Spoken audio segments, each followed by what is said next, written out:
tahu, hei TNI, hei polisi, kalian tuh datangnya sebetulnya datang dari mana?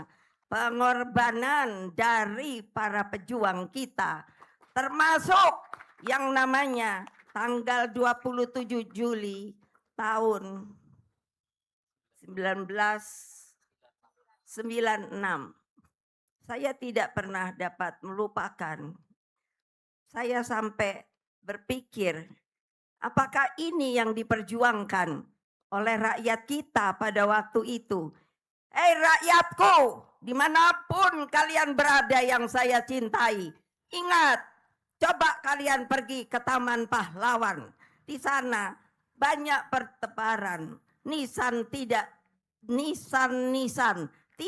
bernama. Artinya apa? Mereka berjuang dengan keikhlasannya. Lalu setelah merdeka sampai sekarang, bulan depan kita akan merayakan 17 Agustus 2026.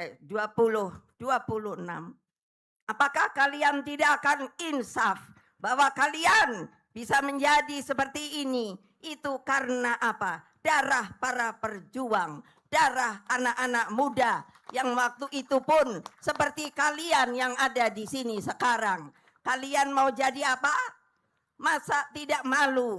Tadi dikatakan oleh Mas Andi Wijayanto. Masa kalian tidak mau tahu, hei TNI, hei polisi, kalian tuh datangnya sebetulnya datang dari mana? Kalian itu pun sebenarnya anak rakyat yang telah diberi kesempatan untuk apa? Untuk membela rakyatmu. Camkan kata-kata saya ini. Jangan terjadi lagi hal-hal yang terjadi seperti waktu 30 tahun itu. Hati saya miris. Mengapa? Pada waktu itu hanya kekuasaan yang dipikirkan. Mana kalian menyayangi rakyatmu? Ingat bahwa saya mengatakan akar rumput itu mau diinjak, mau dibunuh, pasti suatu saat akan kembali timbul.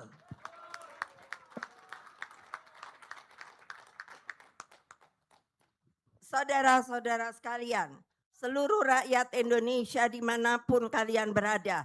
Mengapa saya bilang rakyat Indonesia? Jangan lupa, saya adalah Presiden Republik Indonesia kelima. Yang kalian yang mengambil nama itu, yang menjadikan saya bisa sebagai perempuan satu-satunya yang bisa menjadi presiden di negara yang begini besar itu. Saya mengucapkan beribu terima kasih, tapi tolong ingat kata-kata seorang ibu bahwa yang namanya lebih baik kita ini apa? Berdemokrasi daripada keadaannya tidak benar. Dengan mengucapkan Bismillahirrohmanirrohim, monumen Kuda Tuli ini atau peristiwa 27 Juli pada 30 tahun yang lalu saya resmikan.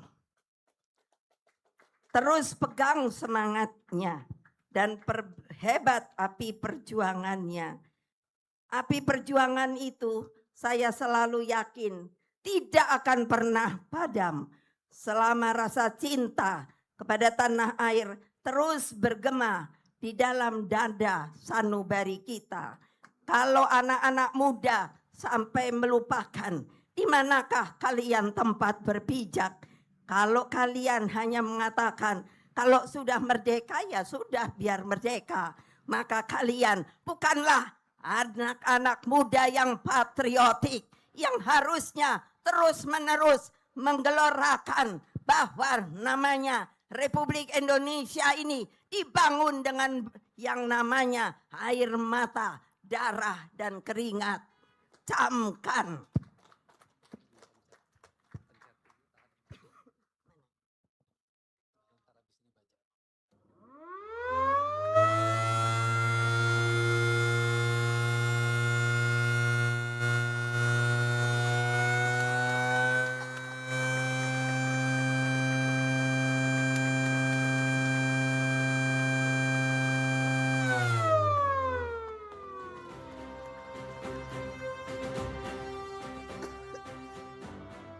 saudara-saudara sekalian yang saya cintai, secara khusus saya mengucapkan terima kasih kepada seniwati yang saya kenal dengan baik.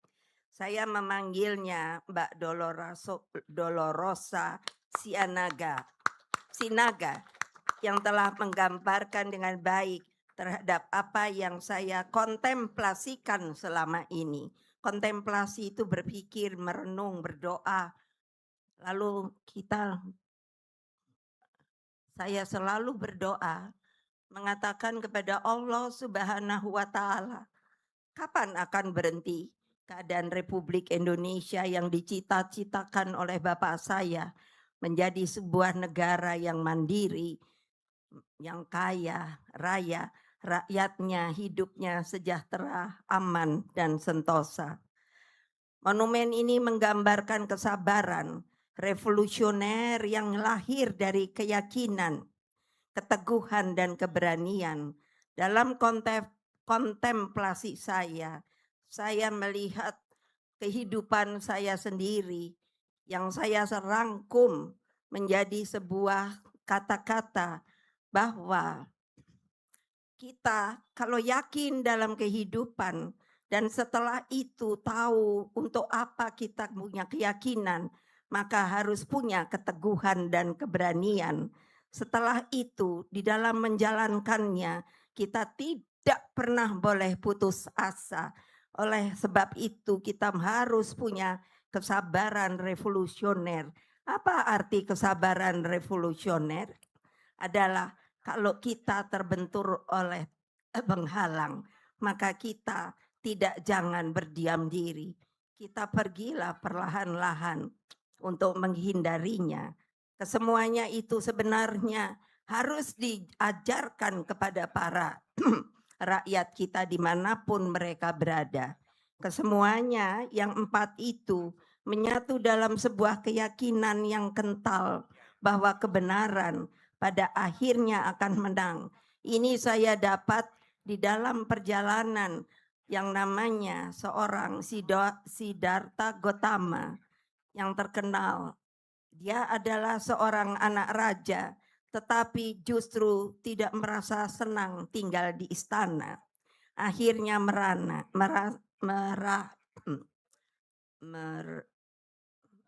merantau. Dan akhirnya dia mendapatkan sesuatu yang sebenarnya luar biasa. Bahwa apapun juga biar ditindas, biar mau dihilangkan melalui orang-orang atau melalui juga politik dan lain sebagainya. Tetap saya yakin kebenaran pada akhirnya akan menang.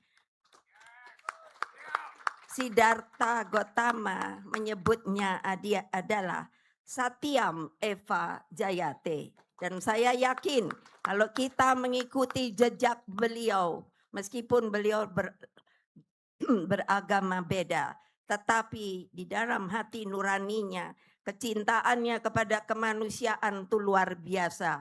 Maka menurut saya kita seharusnya juga bisa mengerti mengapa sampai Siddhartha Gautama itu bisa mengatakan, yakinlah kebenaran itu hanya satu, yang hakiki pada akhirnya akan menang. Satyam, sekali lagi Eva Jayate. Wassalamualaikum warahmatullahi wabarakatuh. Om Santi, Santi, Santi Om Rahayu. Salam Pancasila. Merdeka! Merdeka! Merdeka!